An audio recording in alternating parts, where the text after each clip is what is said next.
As Alma Harris discusses in her article, Distributing Leadership According to the Evidence, the model of distributive leadership is already happening in the UK. Kelvin Grove is a school in the UK similar to a K-6 school here in Peel. The grades are grouped by key stages from reception to year 6. Reception is like our junior and senior kindergarten. Year 1 to 3 is key stage 1, similar to our primary years. And years 4 to 6 is key stage 2, similar to our junior grades. Within this model exist many opportunities for formal and informal leadership with clearly defined roles and a nice distribution of responsibility. Louise Clayton is one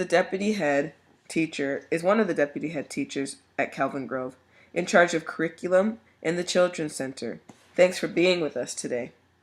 So Louise, can you tell us what that means, deputy head teacher, and what your role involves being one of 3 deputy head teachers at Kelvin Grove? Yeah, sure.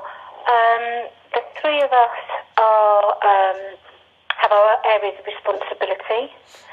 One of the deputies is the inclusion manager, so she's responsible for special educational needs and gifted and talented, as well as an autistic spectrum disorder resource base that's just opened on our site.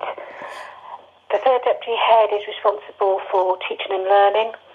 She focuses on supporting teachers with planning and also team teaching, demonstration lessons, advice on policies and around subject areas. We work very closely because my area of responsibility is the curriculum, so ensuring that we offer a curriculum that is balanced, creative, but has depth as well as progression and continuity. And my role in terms of the Children's Centre, I'm the school strategic lead for our Children's Centre, which we run jointly with a primary school up the road called Elliott Bank, and I oversee the strategic management of that. We have centre leaders in place and outreach workers, but we tie into the strategic view of the school. And can you tell me what that in a nutshell? Thank you. That sounds great. And can you tell me a bit about what the Children's Center is? I like the partnership with another school. What is the Children's Center? The Children's Center, children's centres are the main aim of them is to improve the outcomes for children and their families. Children 0 to 5 mainly, but also cater for the needs of families with children 0 to 19. They support 3 main areas, and that is parenting and attachment, school readiness, and prevention of escalation. So trying to put interventions into place before it comes to crisis point, and agencies such as social care become involved. And it's done through courses for parents, trying to improve outcomes in terms of training, qualifications, benefits advice, in getting parents and families able to job seek effectively, but also running sessions for parents and children together that support their learning and their development and their school readiness. So it really ties in to a lot of the work that will obviously continue once a child hits 5 and into statutory provision. Kelvin Grove provides an exemplary model of distributive leadership within a school.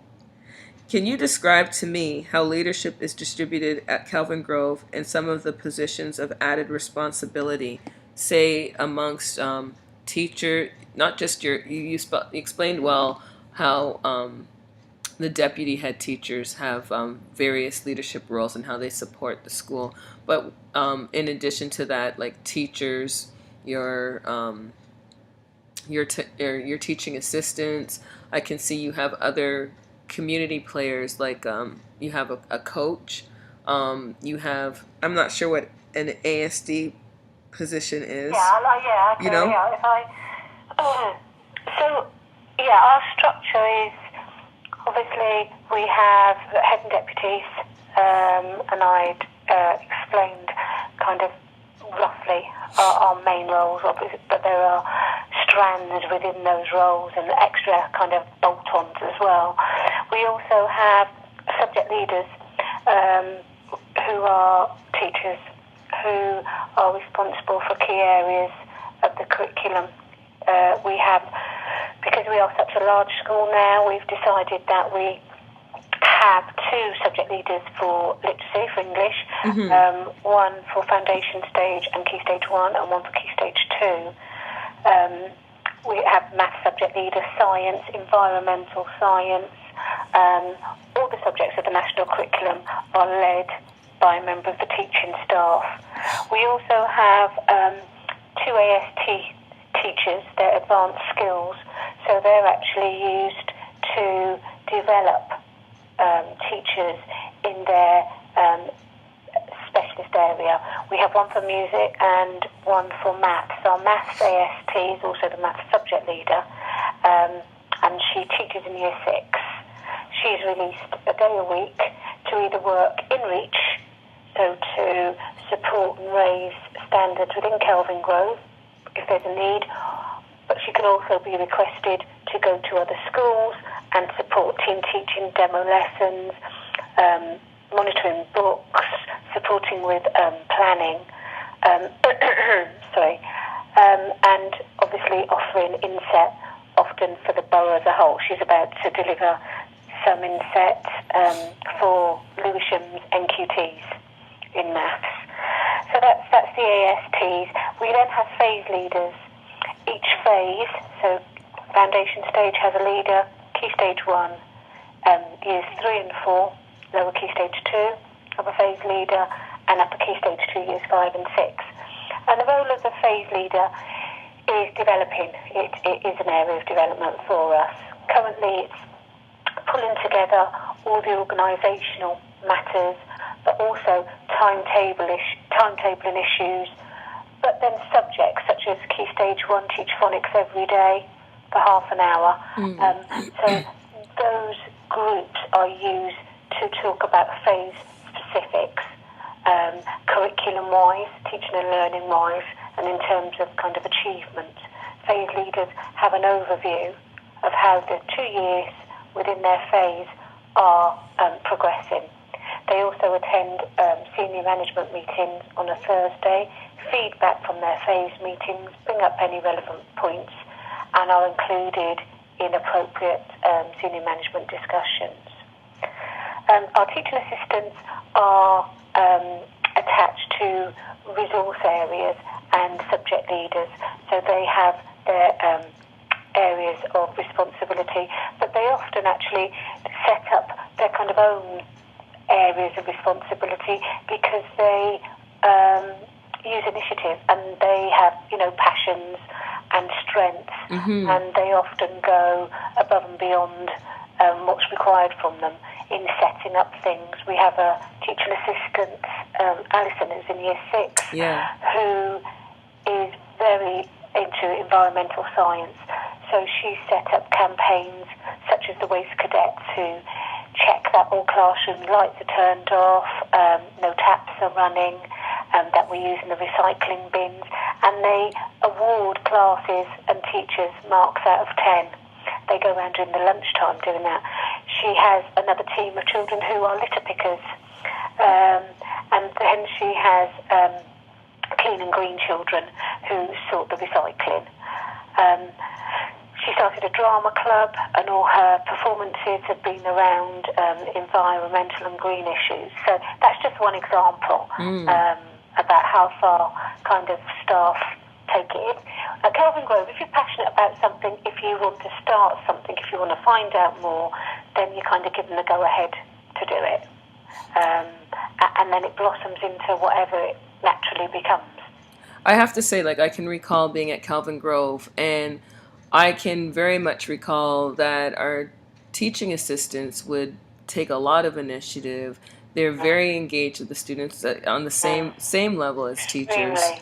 And is very impressive. Like, it was hard to wrap my head around, and it, on all the extra things they do for teachers, like, oh, Marcia, why are you doing your photocopying, or why are you cutting that? That's our job. You're taking our job over. So I think that they're very. I have to say, the teaching assistants are very dedicated. Yeah, I mean, and they also now have roles where they teach intervention groups. First thing in the morning and in the afternoon. They are very much teaching assistants. And we also, our teaching assistants also, if it's one day absence, of course, or first day of sickness, there are certain teaching assistants who will actually cover the class for the day. That's amazing. They're of that quality. Yeah, that's amazing. That's amazing. And then you have others that seem to be in your staff chain. I don't know if they're a part of the school daily. Obviously, you have your administrative team, and I noticed that they have titles like management. If I bring up the administrative team at Calvin Grove, we have positions like resource-based manager, school business manager, your ICT technical manager, and in some respects, Calvin Grove sounds very community, but it also sounds very much like a business. Yeah, I think schools are heading more in that direction. Our business manager pulls together all the admin and all the premises staff and the IT staff, because actually from reception to year 2 we're now 3-form entry. There are 3 classes in each year group. We've just moved into a new building because we are undergoing full expansion, so each year we take an additional class.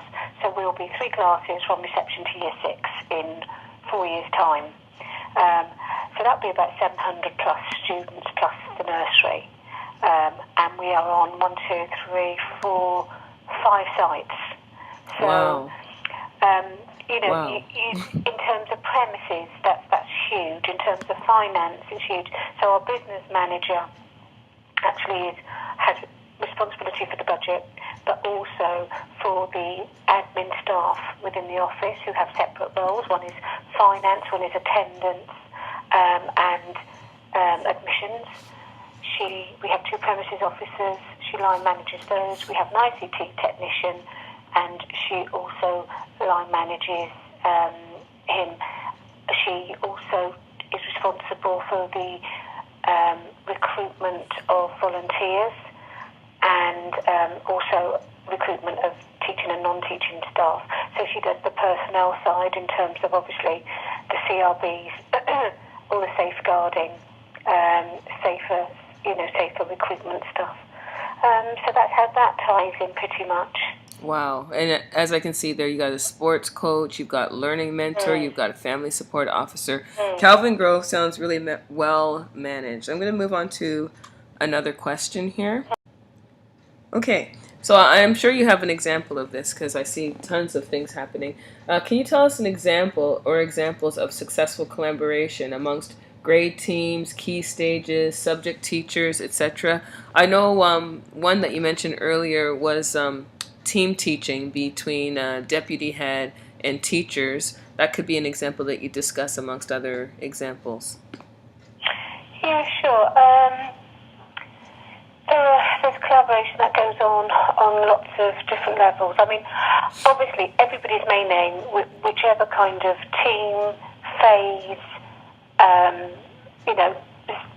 group of people who fall within, we're all part of the whole school, and everybody's aim, top of the agenda, is raising standards or maintaining them, ensuring that they're kept high expectations and high standards.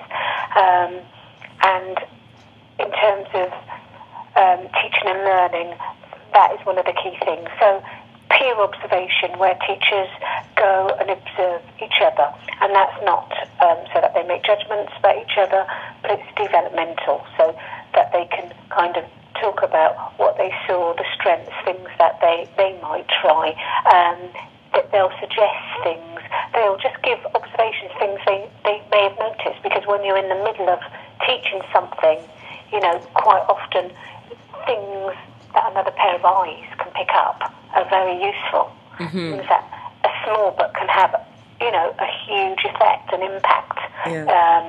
on the teaching and learning that happens within a class. So we do encourage peer coaching as well as subject leaders or advanced skills teachers or ourselves going into rooms and either, observing or team teaching or doing a demonstration lesson. Quite often if we, observe a lesson and it kind of hasn't gone the way it was planned to, then one of our subject leaders or ASTs will actually repeat that lesson so that, it's not just words on paper, it's about bringing it to life. What does that mean in practice? But that's done in negotiation and it's done in a way that is useful and that will have impact, because obviously otherwise it's just a complete waste of time. Yeah. Other collaborations such as teams working together on initiatives and events such as Black History Month or, the Health Week or the school fair. We have one at Christmas, one in the summer. Assemblies, we often have phased assemblies. So the list goes on. Does that give you a flavour? Oh, definitely. So, again, excellent examples of Kelvin Grove working as a system, working as a team. Another thing in distributive leadership model is that all stakeholders should be given some opportunity to have their voice heard in the decision-making process. Can you explain how opportunities for formal and informal leaders, as well as more marginalized voices, have an opportunity to be a part of the decision-making process? And I'm not saying that these are necessarily marginalized voices, but this could be possibly your students, parents, other community stakeholders. How does everyone have an opportunity to have a piece of the decision-making process? Okay, well, if we start with the children, Sure. Because obviously they're what it's all about. We have a school council. We have, each class has a class council. They nominate their representatives. Those representatives are sent to be that class's voice on the school council. That's one layer. We have a buddy system. The buddies are trained there from year 3 to 6. They are trained in mediation. They have a 2-day training through an agency that comes in, trains them. They're recruited. They have to apply, fill in an application form. They have to be interviewed. They're then awarded the job. They have specific jobs to do during playtimes and the school day. Usually, most of it is out of lesson time. We also have play leaders. We do pupil questionnaires. So we will, throughout the year, give children age appropriate. So some of them, for the younger children, may be verbal. Questionnaires about the teaching and learning that's going on, about being safe, about what they like, what they don't like, what they'd like to change, how can we be better. Same for the parents. We have parent questionnaires.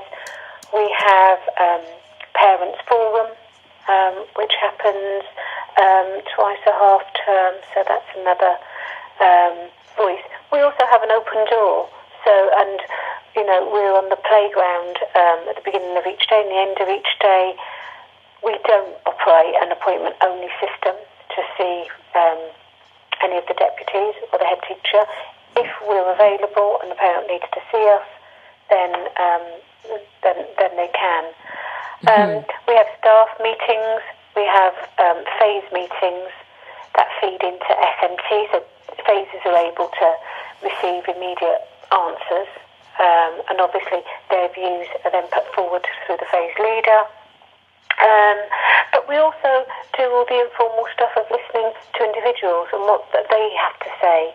We have a morning briefing for all staff at 8:45 each morning, so obviously people get to share opinions and thoughts on things. That's kind of a more informal mechanism. We have teaching assistants meetings every half term, so that the non-teaching staff have a voice.